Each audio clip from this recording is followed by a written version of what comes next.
ఈ 25 ఏళ్లుగా మన దేశంలోని పురుషులపైన సెక్షన్ 498A దాడి చేసేస్తూనే ఉన్నారు. మన ఇంట్లో మన మధ్య భార్యతో భర్తపై కత్తి లాంటి సెక్షన్ను ఉపయోగించి చేపించే ఈ దాడికి ఏటా లక్షల్లో అబ్బాయిలు బలైపోతున్నారు. విరక్తితో జీవితాన్ని నాశనం చేసుకుంటున్న వారు కొందరైతే ఆత్మహత్యలు చేసుకుంటున్న అబ్బాయిలు ఇంకొందరు.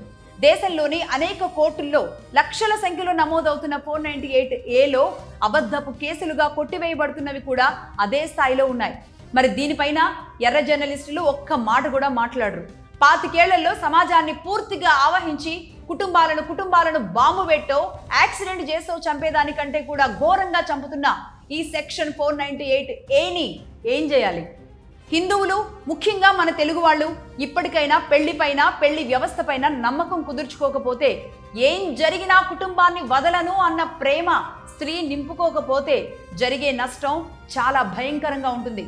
అందుకే సీఎం చంద్రబాబు నాయుడు గారు అప్పట్లో ఒక్కరు లేదా ఇద్దరును కనండి అన్న నినాదాన్ని ఇచ్చి, ఇప్పుడు ఈ మధ్య ఎక్కడ చూసినా, ఏ వేదికల మీద చూసినా చంద్రబాబు నాయుడు గారు పిల్లల్ని కనండి కనండి అని చెబుతూనే ఉన్నారు.